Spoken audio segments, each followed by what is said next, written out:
بسم الله الرحمن الرحيم.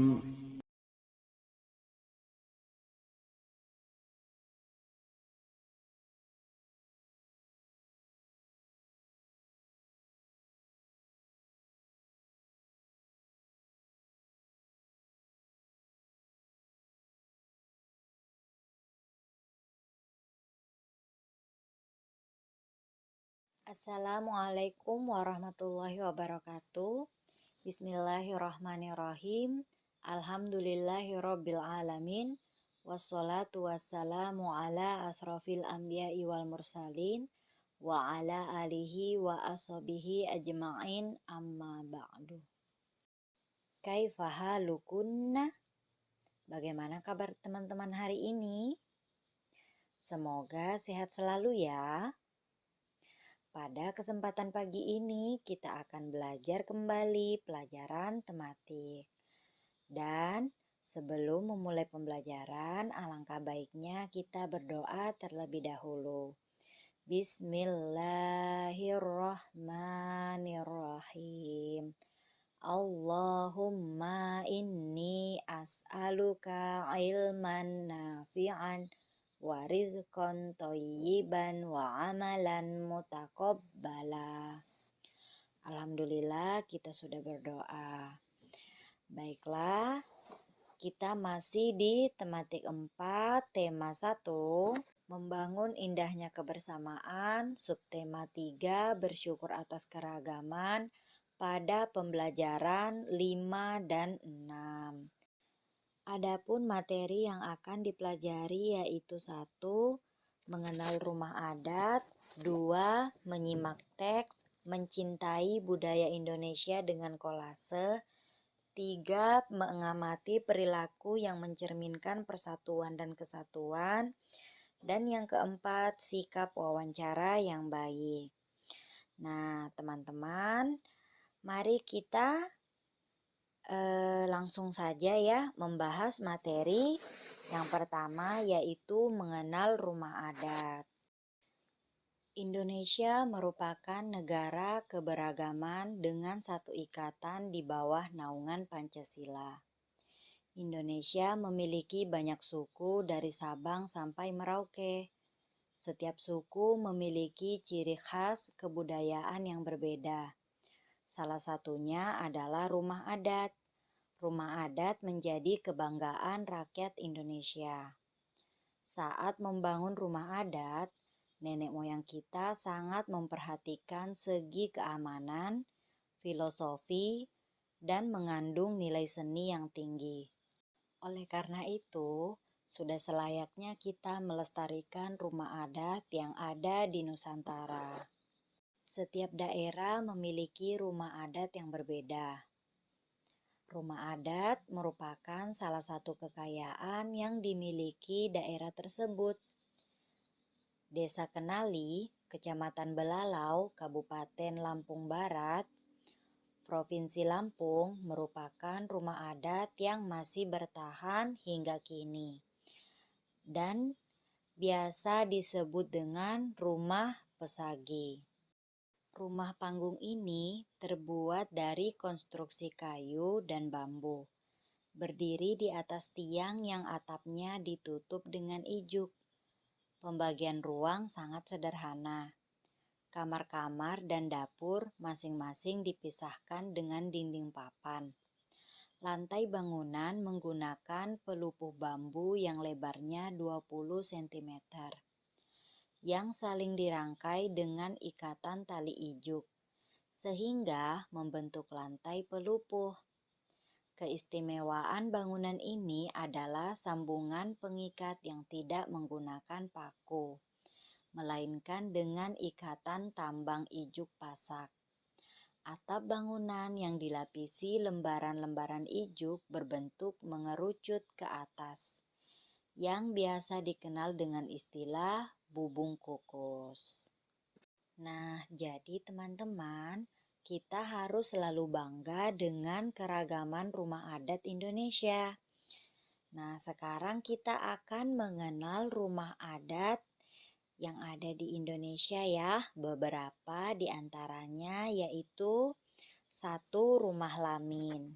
Rumah Lamin adalah rumah adat suku Dayak Kenyah di Kalimantan Timur. Rumah ini berbentuk panggung setinggi 3 meter dari tanah dan dihuni sekitar 25-30 kepala keluarga. Rumah Lamin terdiri dari ruangan dapur, ruangan tidur, dan ruangan tengah yang digunakan sebagai tempat untuk menerima tamu atau pertemuan adat. Tangga untuk naik ke dalam rumah terbuat dari pohon. Tangga ini tidak berbeda antara rumah para bangsawan dan rakyat biasa. Dinding rumah Lamin terbuat dari kayu yang diselingi daun rumbia. Bagian kolong rumah biasanya dimanfaatkan sebagai tempat memelihara ternak. Yang kedua, rumah panjang. Rumah panjang merupakan rumah tradisional suku Dayak Kalimantan. Rumah ini memiliki bentuk memanjang dengan panjang kurang lebih 50 meter. Keunikan rumah ini terlihat dari bentuk bangunannya yang panjang. Banyak kepala keluarga yang tinggal di dalamnya. Namun sayang sekali, rumah unik seperti ini sudah jarang kita temukan. Hanya ada beberapa bangunan yang bertahan dan masih berpenghuni. Selanjutnya yang ketiga adalah rumah lontik. Rumah lontik merupakan rumah adat Riau. Biasa juga disebut dengan rumah lancang. Bentuk atapnya melengkung ke atas agak runcing, seperti tanduk kerbau. Dindingnya miring seperti perahu atau lancang.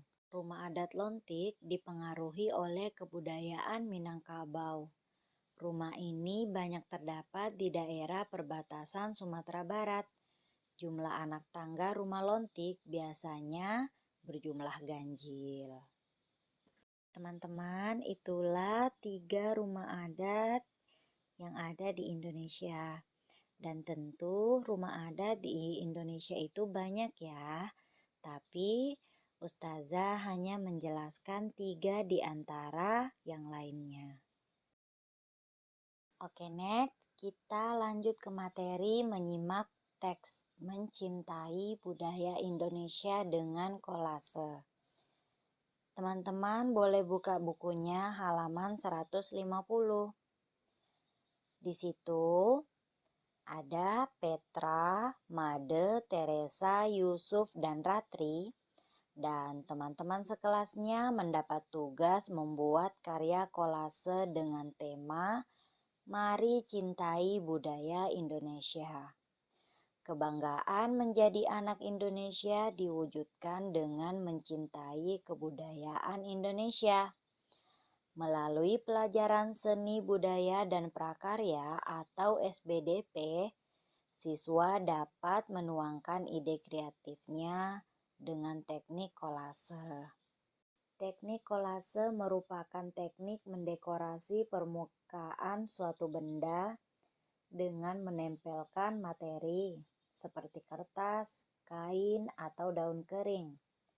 Kemudian dikombinasikan dengan teknik melukis dengan tangan yang menggunakan cat atau warna. Seluruh siswa menggambar rumah adat suku Minang, yaitu rumah gadang. Kemudian menempelkan materi seperti biji-bijian, daun kering, kertas, serta materi lainnya. Selanjutnya dikombinasikan dengan teknik melukis, menggunakan cat atau warna yang serasi.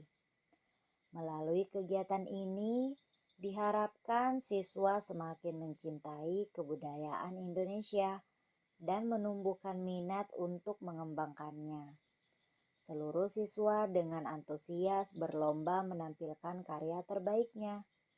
Kegiatan ini juga mengajak siswa berpikir kreatif serta berperilaku terpuji. Salah satunya sikap cinta terhadap lingkungan dengan memanfaatkan barang-barang bekas agar kelestarian lingkungan terjaga. Perbedaan yang dimiliki Indonesia bisa menjadi keindahan bila kita dapat menyikapinya dengan baik. Demikian juga dengan kolase. Walaupun dibuat dengan beberapa material yang berbeda, akan terlihat indah bila kita bisa memadukannya dengan baik. Selanjutnya, materi mengamati perilaku yang mencerminkan persatuan dan kesatuan. Teman-teman silakan perhatikan gambar tersebut. Ada Petra, Made, Teresa, Yusuf, dan Ratri. Mereka adalah 5 sahabat yang selalu rukun. Mereka bermain bersama dan juga mengerjakan tugas bersama tanpa memandang perbedaan suku dan agama. Nah, perilaku mereka ini mencerminkan persatuan dan kesatuan. Jadi, teman-teman juga harus bisa mencontoh perilaku mereka ya. Jika teman-teman berasal dari suku yang berbeda, teman-teman harus selalu rukun. Nah, contoh perilaku yang mencerminkan persatuan dan kesatuan yaitu 1. Membersihkan lingkungan bersama-sama. 2. Menjenguk salah satu warga yang sakit. 3. Bekerja sama dalam menjaga keamanan lingkungan. Yang keempat, saling menghormati orang yang berbeda agama, tidak membeda-bedakan suku. Dan yang terakhir, bergotong royong membangun lingkungan sekitar. Ya, jadi ini adalah contoh perilaku yang mencerminkan persatuan dan kesatuan. Materi yang terakhir yaitu sikap wawancara yang baik. Sukses tidaknya wawancara selain ditentukan oleh sikap wartawan, juga ditentukan oleh perilaku, penampilan, dan sikap wartawan. Sikap yang baik biasanya mengundang simpatik dan akan membuat suasana wawancara berlangsung akrab dan komunikatif. Wawancara yang komunikatif dan hidup ikut ditentukan oleh penguasaan permasalahan dan informasi seputar materi topik pembicaraan, baik oleh narasumber maupun wartawan.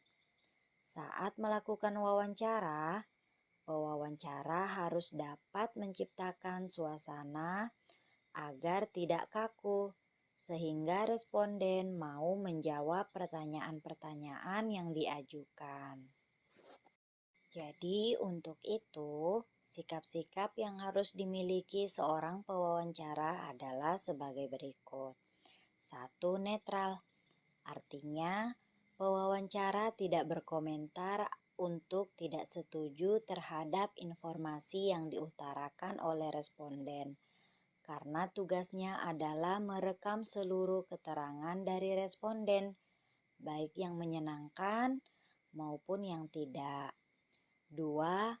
Ramah, artinya pewawancara menciptakan suasana yang mampu menarik minat si responden. Yang ketiga, adil, artinya pewawancara harus bisa memperlakukan semua responden dengan sama. Pewawancara harus tetap hormat dan sopan kepada semua responden bagaimanapun keadaannya. 4. Hindari ketegangan, artinya pewawancara harus dapat menghindari ketegangan. Jangan sampai responden merasa sedang dihakimi atau diuji.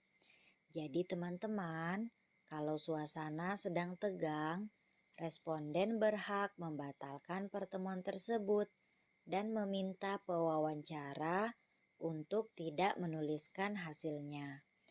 Jadi, sebagai pewawancara harus mampu mengendalikan situasi seperti itu dan pembicaraan agar bisa terarah, ya, seperti itu.